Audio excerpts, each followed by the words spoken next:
नमस्कार दोस्तों, the horror stories में आपका स्वागत करती हूँ। घटना में व्यक्ति का नाम काल्पनिक है पर घटना सच्ची है।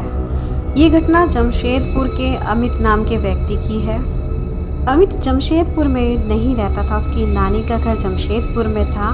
वो बोकारो में रहता था और जब भी उसका मन करता था वह अपनी नानी के यहाँ पर घूमने के लिए आ जाया करता था। इस बार गर्मियों की छुट्टियों में अमित के साथ उसका परिवार नहीं आया था, केवल वही नानी के यहाँ पर घूमने फिरने के पर्पज़ से आया था, जैसे कि वो हर बार गर्मियों में आता है। ये घटना 2015 की है। नानी का जो हाउस होता है वो डबल स्टोरी हाउस होता है। एक पर वो खुद रहती है, यानी कि ग्राउंड फ्लोर पर, जो फर्स्ट फ्लोर पर वहाँ पर वो रेंट के लिए दे देती है। हुआ यूँ कि इस बार किराएदार नहीं थे, वो घर छोड़कर जा चुके थे। इस वजह से फर्स्ट फ्लोर बिल्कुल खाली था। अमित को एकांत पसंद था, तो नानी ने कहा कि चलो इस बार तो यहाँ पर किराएदार भी नहीं है, अगर तुम्हें ऊपर का फ्लोर चाहिए तो तुम फुल एंजॉय कर सकते हो और अकेले रह भी सकते हो, तुम्हें कोई डिस्टर्ब भी नहीं करेगा।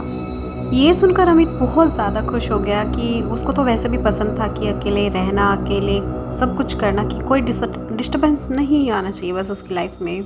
एक रात अमित ऊपर फ्लोर पर अपने बिस्तर पर सो रहा था। बहुत थका हुआ था, सो क्या रहा था, बहुत ही हल्की हल्की सी नींद थी। जैसे होता है ना कि हमें सब कुछ बाहर भी पता रहता है कि कौन क्या कह रहा है, बोल रहा है, और नींद भी आई रहती है, हम हिल डुल नहीं पाते। वैसे ही उसको किसी के हंसने की आवाज़ आ रही थी, जैसे कोई उसके बराबर में खड़ा होकर बहुत तेज़ तेज़ हंस रहा हो।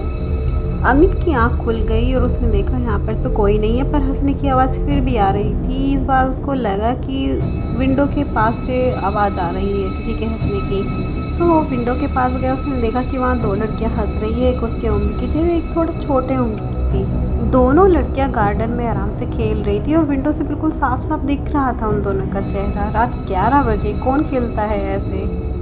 जैसे अमित उनकी तरफ देख रहा था, उन लड़कियों ने उसकी तरफ देखा, तो अमित डरा नहीं, ना ही उसको कुछ ऐसा डर जैसा फील हुआ, पर हुआ यूँ कि उसको उनकी तरफ एक खिंचाव सा उत्पन्न हो गया, यानी कि उसको एक अट्रैक्शन हो गया उनसे। उसको लगा कि मुझे इनके पास जाना है, मुझे भी खेलना है, आज नहीं तो कल मैं इनके साथ ज़रूर खेलूँगा। वो लड़कियां पलक झपकते ही गायब हो जाती है। अमित को लगता है कि शायद वो चली गई। उसने नोटिस नहीं किया कि उसको उनको देखते हुए कितना टाइम हो चुका था। लगभग रात के 1:30 बज चुके थे। अब अमित ने सोचा कि चलो मैं भी सो जाता हूँ और कल जाकर इनसे मिलता हूँ। अगले दिन अमित गार्डन में गया और गार्डन में 5-6 बच्चे खेल रहे थे, उनके साथ वो खेलना शुरू कर देता है। अचानक से वो लड़की सामने आ जाती है, जिसे अमित सोचता है कि कल मैं इनके साथ ज़रूर खेलूँगा। उनमें से एक लड़की उसके सामने आती है जो छोटी रहती है, और उसे देखकर अमित के हाव भाव बहुत एक्साइटेड हो जाता है वो, और वो सोचता है कि ये तो मैंने सोचा था कि मैं इसके साथ खेलूँगा, पर ये खुद से मेरे सामने आ गई है मेरे साथ खेलने के लिए, और पूछ भी रही है कि क्या तुम मेरे दोस्त बनोगे, क्या तुम मेरे साथ खेलोगे। इससे अच्छा क्या ही हो सकता था अमित के लिए। जैसा उसने सोचा था वो अपने आप उसके साथ होता जा रहा था। ये पहला दिन था जब वो उसके साथ खेली थी। अब क्या होता था कि अब रोज़ रोज़ वो शाम को उसके साथ आने लगी, मिलने लगी, बातें करने लगी, पर वो सिर्फ उसी को मिलती थी और ये चीज़ उसने नोटिस नहीं की। वो आकर सिर्फ उससे ही पूछती थी, क्या तुम मेरे साथ खेलोगे, चलो खेलते हैं। अब अमित का मन उसके साथ लगने लगा था। जिस दिन वो नहीं आती थी तो उसको अजीब सा फील होता था। अब रात के 11 बजते ही होता क्या था कि दोनों ही लड़कियां गार्डन में आ जाती थी। गार्डन ओपन गार्डन था। कभी आप ये सोचे कि गार्डन में, नानी के गार्डन में कैसे आती थी। ओपन गार्डन था और वो वहाँ पे सब खेलते थे। आस पड़ोस के सारे बच्चे वहाँ पर आकर खेलते थे, तो उसने ऐसा कुछ नोटिस नहीं किया कि ये कुछ अजीब है। और जब भी आती थी अमित विंडो से हाय हेलो करता था और गार्डन से वो लड़कियां हाय हेलो करती थी। ऐसा करते करते एक हफ्ता बीत गया। एक शाम अमित के साथ जब है लड़की, जो उम्र में छोटी होती है, वो खेल रही होती है, तो उसको बताती है कि आज हम आखिरी बार मिल रहे हैं और आज के बाद हम नहीं मिल पाएंगे। तो अमित बहुत परेशान हो जाता है। उसने बोला कि क्यों नहीं मिल पाएंगे, क्या बात है, क्यों नहीं मिलोगी तुम मुझसे। ये सुनकर उस लड़की ने बोला कि जैसे तुम अपनी नानी के घर आए हुए हो ना, ऐसे ही मैं अपने मामा और मामी के घर पर आई हुई हूँ। ये सुनकर अमित बहुत परेशान हो गया, क्योंकि वह उस लड़की से इतना अट्रैक्ट हो चुका था कि उसको लग रहा था कि शायद अगर वो नहीं मिली उससे आज तो बहुत ही परेशान हो जाएगा। पता नहीं आगे उसका क्या होगा। ये खिंचाव उसको एक अंदर से ही महसूस होता था और ये नेचुरल नहीं था, बिल्कुल भी नेचुरल नहीं था। होता है ना कि कोई चीज़ अपनी तरफ हमें अट्रैक्ट करती है और हम खींचे चले जाते हैं, वैसा ही अमित के साथ हो रहा था। वो 5-7 मिनट बैठते हैं गार्डन में और चले जाते हैं। अब अमित परेशान था। नानी ने उसको खाना खिलाया, खाना भी उसने अच्छे से नहीं खाया। वो जाकर जल्दी अपने कमरे में सो जाता है, जो उसे ऊपर का फ्लोर मिलता है ना, ऊपर के फ्लोर में उसका जो कमरा है, वो बेड पर जाकर सो जाता है। वो बहुत थका हुआ था, उसको नींद भी आ जाती है। ऐसे ही मौसम बदलता है, बारिश का मौसम हो जाता है, धीमी धीमी बारिश होना शुरू होती है। उसकी अचानक से आँख खुलती है 11 बजे के आसपास। अचानक से ही खुल जाती है उसकी आँखें। उसने सोचा कि चलो विंडो पर जाकर देखता हूँ। उसका मन वहीं पर रहता है ना कि शायद वो आज रुक जाए, मुझे दिख जाए। पर उसने बोला था उस लड़की ने कि वो आज चली जाएगी। वो फिर भी एक उम्मीद से विंडो के पास जाता है और जाते ही देखता क्या है कि कोई गार्डन में खड़ा है। उसको लग रहा है कि वो वही लड़की है। वो गौर से देखता है तो हाँ, ये वही लड़की है और ये उसे हल्का सा इशारा करती है अपने पास आने का कि इधर आओ, नीचे आओ, गार्डन में आओ। ये देखकर अमित बहुत एक्साइटेड हो जाता है कि मुझे बुला रही है, मुझे जाना चाहिए। खुश हो जाता है एकदम से।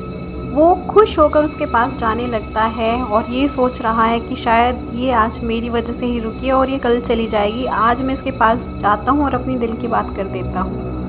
नानी को बिना बताए वो चुपचाप गार्डन में चला जाता है उस लड़की से मिलने के लिए। जैसे ही वो गार्डन में एंटर करता है, उसको बहुत ही गंदी स्मेल आती है। उसको समझ में नहीं आ रहा होता है कि किस चीज़ की इतनी गंदी स्मेल है और ओपन गार्डन में। रोज़ तो इस तरह की बदबू नहीं आती थी, आज ये कितनी गंदी स्मेल आ रही है, किस तरह की बदबू है, उसको समझ में नहीं आ रहा होता। वहाँ पर वो लड़की दिखाई नहीं देती है तो वो धीरे धीरे आवाज़ लगाने लगता है उस लड़की को। कहाँ हो तुम, कहाँ छुप गई तुम? क्या रात में भी तुम मेरे साथ खेलना चाहती हो? देखो नहीं, ये नहीं चलेगा। वो फिर एक बार उसको बोलता है कहाँ हो तुम? तो अचानक से पीछे से आवाज़ आती है, मैं यहाँ हूँ, पीछे मुड़कर देखो। ये आवाज़ सुनकर वो चौंक जाता है। वो पीछे मुड़कर देखता है। जब वो उसको देखता है ना, उसके मुंह से आवाज़ नहीं निकलती, उसके रोंगटे खड़े हो जाते हैं, उसको समझ में नहीं आता। वो एकदम से ब्लैंक हो जाता है और बेहोश होकर वहीं पर गिर जाता है। नानी को मॉर्निंग में जागने की आदत थी और गार्डन में घूमने की आदत थी। नानी क्या करती थी, पहले फ्रेश होती और एक कप चाय बनाती थी और चाय पीने के बाद गार्डन में घूमने के लिए जाती थी। नानी इस बार भी गार्डन में गई। देखा क्या, अमित गार्डन में बेहोश पड़ा हुआ था। अभी भी उसके हाथ पैर अकड़े हुए थे, हाथ पैर मुड़े हुए थे उसके, और आंखें ऐसे खुली हुई थी कि बस सांसें ही चल रही थी उसकी और कोई भी मूवमेंट उसके शरीर में नहीं था। पैर पीछे की तरफ मुड़े हुए थे और हाथ आगे की तरफ मुड़े हुए थे। ये देखकर नानी बहुत ज़ोर से चिल्लाई, उनके रोंगटे खड़े हो गए, आंखों में से पानी निकल गया। ये सुनकर मोहल्ले के सभी लोग वहाँ पर इकट्ठा हो गए और उसको हॉस्पिटल लेकर गए। हॉस्पिटल में जाने के बाद पता चलता है कि अमित की हार्ट बीट सही थी, कोई भी कुछ भी एबनॉर्मल नहीं।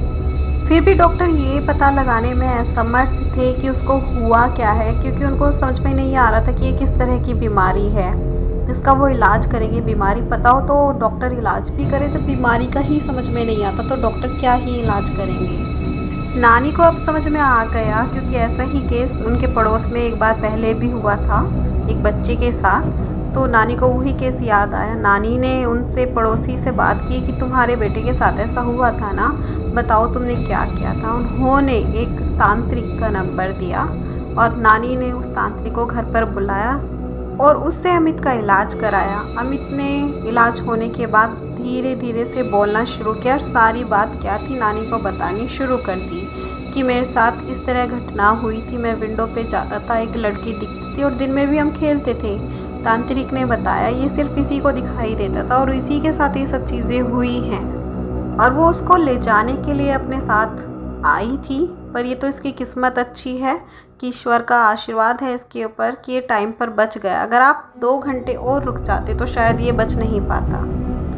नानी ने उस तांत्रिक का शुक्रिया अदा करते हुए और जो उसका खर्च बनता था उसको देते हुए उसको विदा किया और भगवान से हाथ जोड़कर प्रार्थना की कि हे प्रभु, आपका आशीर्वाद हम लोगों पर सदा बना रहे और ऐसी विपदाओं से हमें दूर रखिएगा।